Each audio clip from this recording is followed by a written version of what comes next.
Antes eu queria falar para vocês, fazer uma breve introdução, para que a gente possa ler o capítulo 6 de 1 Coríntios, do versículo 1 ao versículo 5. E vai falar sobre algo que eu já tenho orientado vocês na aula que nós tivemos, e orientado você no domingo, na terça-feira, nos demais cultos, que é sobre uma grande ilusão que a maioria das pessoas tem e sofre nesse momento, que se chama síndrome do achismo. O capítulo 6 vai falar um pouco sobre isso também, sobre a questão da síndrome do achismo, que é o que? Muitas pessoas elas não conhecem de fato um assunto, ela apenas tem uma suposição sobre um determinado assunto, de acordo com a sua opinião ou o seu interesse. Um exemplo que eu dou para vocês: tem muitas pessoas que acreditam que julgar é pecado, e afirmam isso constantemente para o máximo de pessoas. Você não pode julgar. Só que a Bíblia não diz isso, no sentido real que as pessoas estão levando. O que a Bíblia diz? Que o julgamento hipócrita, isso sim se torna pecado, e a Bíblia condena. A Bíblia não condena o julgamento, a Bíblia condena o julgamento hipócrita. Visto isso, em Mateus capítulo 7, versículo 1 ao versículo 5, o Evangelho de João, capítulo 7, versículo 24, nos autoriza.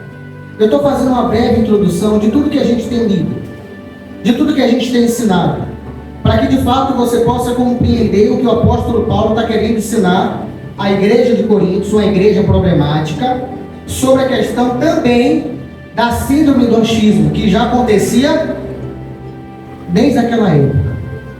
Então, do versículo 1 agora ao versículo 5, em alguns momentos nós iremos ler um pouquinho mais devagar, em outros momentos nós iremos ler um pouquinho mais rápido, mas o importante é com que você consiga absorver o máximo dessa palavra. Capítulo 6, versículo 1.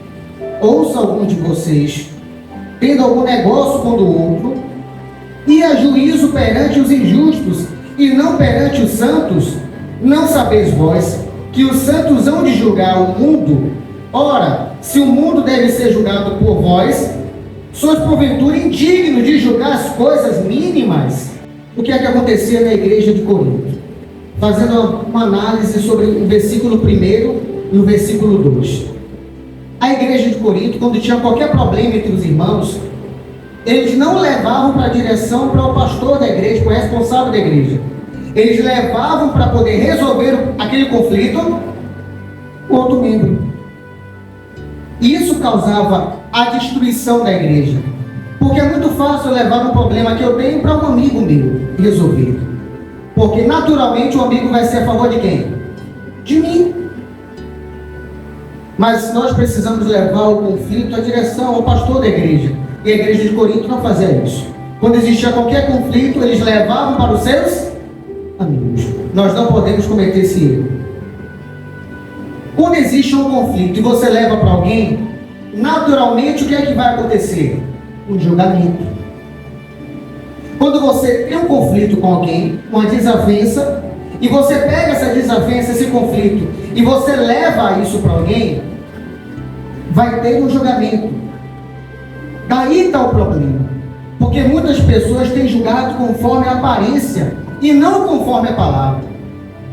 Quando você começa a observar a leitura do livro de 1 Coríntios, você começa a entender os conflitos, a igreja problemática que era, porque eles não respeitavam a palavra de Deus, a doutrina. Eles conheciam da doutrina, mas não praticavam. Eles pegavam todo o conflito, em vez de levar para os apóstolos, para quem estava responsável pela igreja, eles levavam para os irmãos. E aí o irmão julgava, mas o irmão julgava de que forma? Conforme a aparência. Ele não julgava conforme a palavra.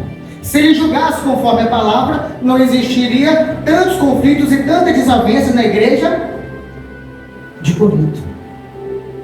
Você está entendendo? Quando você está na igreja, vamos para a prática agora. Um exemplo prático para você entender. quando existe um conflito na igreja entre um membro e outro membro, e essa pessoa que está dentro do conflito pega esse problema e leva até você, o que é que você deve fazer? Tomar parte e fazer um julgamento, correto? Você deve repreender essa pessoa, porque não é para ela pegar o conflito, pegar aquela discussão, aquele problema e levar para você. Ela tem que levar para quem? O pastor resolver. Então já começa errado nisso. Então o primeiro passo que eu devo fazer, aprender com a igreja de Coríntios para que eu não erre. Eu não posso pegar os problemas das pessoas na igreja, os conflitos, e eu resolver. Não cabe a mim. Qual é o papel do advogado em um tribunal do júri? É julgar, acusar ou defender?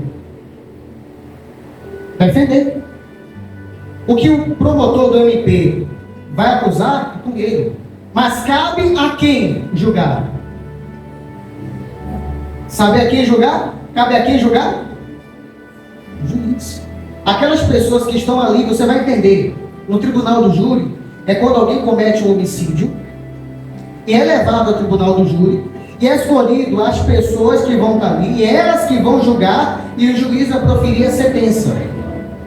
Olha primeiro o que eu estou falando para vocês. Em um tribunal, nós sabemos que o normal é o juiz fazer a sentença, julgar, dizer quem está certo e quem está errado. No tribunal do júri é diferente, as pessoas. E você vai entender um pouquinho dessa analogia na continuação de 1 Coríntios capítulo 6. Mas antes disso, para a gente já entender, quando existe um conflito entre irmãos na igreja, é levado para mim, eu posso resolver? Levado para você, pode resolver? Quem precisa resolver os conflitos na igreja? Pastor. Então não caia nesse erro. Mas tem muitas pessoas que estão julgando sem perceber. Não, eu sou apenas um ouvinte. Trouxeram a confusão, um problema, ao meu conhecimento, eu não julguei, mas eu fui apenas um ouvinte. Você já está errando também. Eu devo pegar todos esses conflitos, todos esses problemas e levar ao pastor, ele resolve. Não é para eu tomar parte. Porque a partir do momento que eu vou tomar parte, eu vou estar julgando conforme a aparência. Eu conheço um lado da história. Porque todas as vezes que alguém vier trazer um problema para mim, eu não vou tomar uma decisão no primeiro momento. Porque eu nunca posso ouvir um lado da história. Eu preciso ouvir sempre o quê? Os dois lados. Por mais que aquela pessoa seja a mais errada do mundo, mas talvez naquele exato momento, naquele caso específico, ela não é, ou ele não é, o errado. Então por isso que você deve levar para quem? O pastor resolveu. Amém? Só que eles estavam levando para os meus, para os incrédulos, para as pessoas do mundo. É muito comum, infelizmente, isso hoje, né, dentro da igreja. As pessoas têm um conflito e ela leva para quem? Para a família. Aconteceu esse problema. E a família faz o quê? Começa a pegar, fica revoltado, chateado, e faz o quê? Eu não vou para essa igreja. Por que eu não vou? Porque já tem uma chateação, uma complicação com aquela pessoa, porque me disseram isso e isso dele, isso e isso dela. Ao erro. Continuando no versículo 3. Não sabeis vós que havemos de julgar os anjos? Quanto mais as coisas pertencentes a esta vida.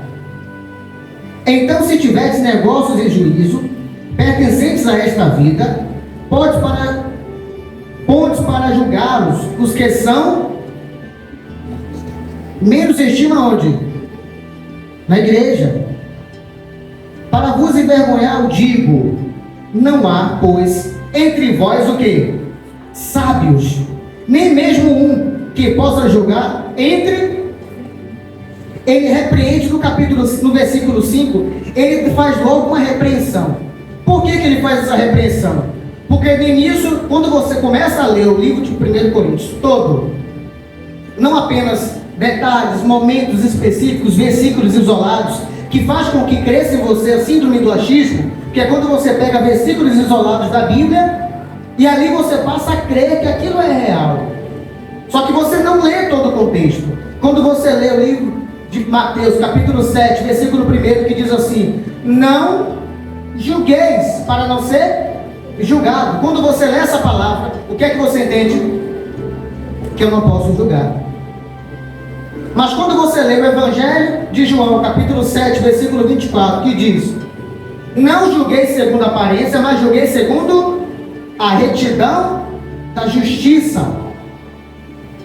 Você acha que tem contradição? Não. É que você não leu o capítulo inteiro de Mateus, capítulo 7. Ele está falando sobre o julgamento dos hipócritas. Você sendo hipócrita, você querendo julgar o outro. Mas julgar eu posso? Posso, conforme a palavra. Eu posso julgar, mas conforme a palavra. Você está vendo o erro? Quando você pega um versículo isolado e não lê todo o contexto, você se perde. Versículo 5 novamente: para vos envergonhar eu digo, não há pois entre vós sábios, nem mesmo um que possa julgar entre seus irmãos, mas o irmão vai a juízo com o irmão, e isto perante infiéis. Olha o que ele faz para o apóstolo Paulo dá uma exortação. Mas por que ele dá essa exortação? Por que ele dá essa exortação? Quando você começa a lembrar da história da igreja de Coríntios, que era uma igreja que vivia constantemente no quê? Imoralidade sexual, pecado de contenda, de inimizade, dissensões. Então era uma igreja que não tinha moral para fazer julgamentos. Era uma igreja que não tinha moral para fazer julgamentos.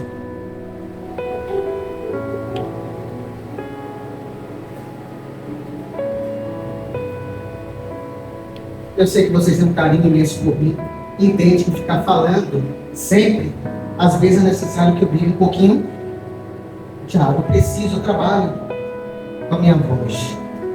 Amém? Então vocês entendem isso, não entendem? Vamos retornar. O apóstolo Paulo, ele não faz essa repreensão simplesmente por ele não gostar de um ou de outro, por julgar conforme a aparência, pelo simples fato deles levarem aos infiéis as questões da igreja. Ele fala isso porque ele entende, durante todo o contexto da história do livro de 1 Coríntios, que era uma igreja desobediente à palavra de Deus. Então por isso que ele faz essa pergunta: quem de vocês vai julgar? Quem de vocês tem moral para julgar, sendo que vocês vivem uma prática errada? Você tem algo para ser resolvido, você leva para o outro irmão, e esse irmão vive na mentira, vive na prostituição, vive no engano, vive na heresia. Então a quem você vai levar? De último caso, o que é que vocês estão fazendo? Levando até os infiéis, até quem não está na igreja. Então ele já dá uma repreensão, uma exortação para a igreja de Coríntios começar a mudar. Ele começa a dar um choque de realidade para que a igreja de Coríntios comece a mudar.